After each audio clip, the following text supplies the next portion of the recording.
Estamos a partir de agora falando aqui do Cimex, falando da situação econômica, dos números do mercado. O Dacir Conte está aqui como diretor executivo do Cimex, nos falando dessa área trabalhista, do emprego, da importância daquilo que é a base da sociedade.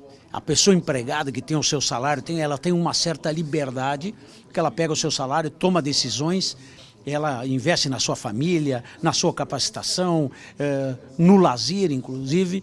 E quando ela perde o emprego, a gente causa um mal que pouca gente se dá conta. A gente faz um comentário meio genérico, mas quem está sentindo o problema é que nem a área de segurança. O cara só dá valor quando é assaltado, né? Quando é com os outros, é com os outros.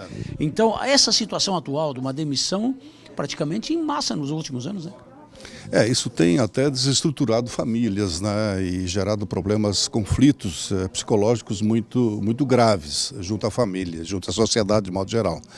Há 2 anos atrás, eu estava lembrando enquanto você falava, porque eu acredito nisso e acho isso importante, de que o trabalho ou estar empregado é um capital importante. E nós até organizamos uma comunicação a respeito disso que foi veiculada aí nos teus meios de comunicação, na escrita, falada e televisada. Mostrando que estar empregado, mostrando que o trabalho realmente é importante, é um capital importante que o homem, todo homem, digamos assim, de bem, né, deve valorizar. Veja, por exemplo, agora na quadra que nós nos encontramos, se nós olharmos aí de março deste ano, ou retroagindo um pouco mais, de outubro do ano de 2013 até maio deste ano aqui, foram em torno de 10 mil trabalhadores demitidos no nosso segmento. Uma cidade. Isto representa em torno de 20% do contingente do setor metalmecânico. Mas não é só os 10 mil que foram dispensados. Atrás disto, existem mais 2 ou 3 que dependem destes. Então são 30 mil pessoas, basicamente uma cidade de pequeno porte. E é uma cadeia, até porque tem um monte de fornecedores pequenos que fornecem médias e grandes. Com certeza. Muitas, inclusive agora há pouco, fomos noticiados de que empresas menores já estão fechando, vendendo máquina e saindo, inclusive, de Caxias, buscando outras aventuras, outras localidades, né? Aventura, porque nessa altura é tão difícil você encontrar uma oportunidade nesse país, né?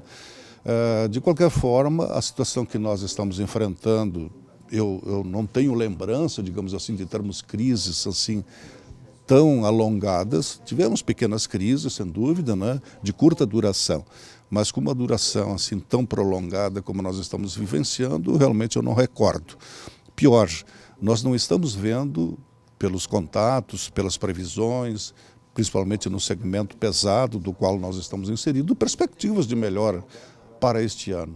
E ainda, para agravar ainda mais a situação, isso também não é para jogar aqui tempestades, né, ou qualquer tipo de pessimismo, mas na realidade nós temos que olhar isso, né, dentro do quadro, né, do terreno real da economia, no terreno dos fatos.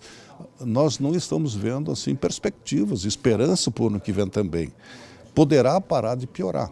Tomara que pelo menos isso venha a acontecer, né? E que, quem sabe, nos anos que hão de vir, a gente possa recuperar. Dificilmente a gente vai recuperar tudo aquilo que a gente perdeu, porque está se perdendo emprego, está se perdendo cabeças, né, capacidade, inteligência, né, mão de obra que foi capacitada, que isso custa. Uma admissão hoje num cargo profissional, ele custa no mínimo de 5 a 6 salários, dos quais a pessoa vai perceber, dentro da expectativa de remuneração que ele terá. Isso custa em torno de 5, 6 salários. Quer dizer, isso é recurso. Da equipe toda. Exatamente. E na demissão é o contrário, quer dizer, é a mesma coisa, que nós temos outros 5, 6 salários no mínimo que custa um trabalhador. Não só o custo da demissão, mas a sua substituição depois.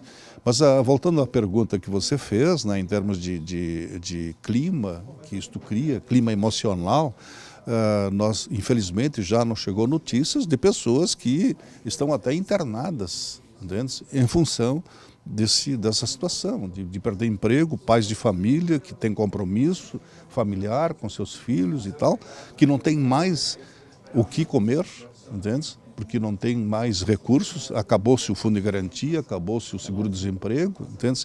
E as pessoas estão aí desempregadas.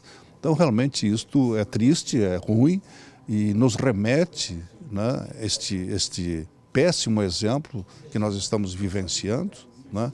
Há uma reflexão muito profunda no que tange a própria relação entre capital e trabalho. Entende? Eu acho que nós temos que realmente quebrar algumas barreiras com esse tipo de exemplo péssimo que nós estamos vivenciando. Nós temos aí, por exemplo, citando há pouco, eu citava num outro meio de comunicação, colegas de vocês ali, a questão da flexibilização. Isso é impossível, digamos assim, fazer com que a gente continue nesse sistema de não termos a possibilidade de lançar mão da flexibilização do trabalho ou de um banco de horas durante o ano inteiro. Por que só 6 meses? Se nós tivéssemos a flexibilização do ano inteiro, nós podíamos manter 20% do quadro de pessoal. Isso representa os 10 mil trabalhadores, pelo menos por algum tempo. Agora, nós temos a possibilidade de fazê-lo por 6 meses. Nós vamos iniciar as negociações agora na sexta-feira. Nós vamos de novo voltar a fazer um apelo ao sindicato profissional, ao sindicato dos trabalhadores, para que entendam isso. Isso é manutenção de emprego. Isso é importante para esse clima psicológico que vive esses trabalhadores, entende? Então eu acho que a sociedade tem que entender que quando se fala em flexibilização não é absolutamente, como alguns querem dizer, né, tirar direitos. Ora, o que é isso? Né? Eu acho que nós temos que ter a responsabilidade de dizer claramente que isso é importante para a empresa, claro que é importante para a empresa, mas nessa quadra é mais importante para o trabalhador, que poderá manter o emprego por um período maior. Entende? Então esse é o apelo que eu faço publicamente, para que o sindicato já comece a pensar nisso, porque nós vamos pedir isso sim, agora a partir de sexta-feira nas nossas negociações que vão se iniciar. E espero que conclua-se essa negociação dentro de um clima de paz e de tranquilidade, porque no mínimo é isso que se espera de entidades que têm que ter a responsabilidade da crise que nós estamos passando. Uma coisa importante, a gente vem falando há muito tempo, que aqui ninguém é contra o aumento de salário, né? Todo mundo quer ganhar bem, eu quero, o Dacir, o Itacir está aqui, todo mundo quer ganhar mais, mas tem que produzir mais. E não, a conta não está fechando há muito tempo.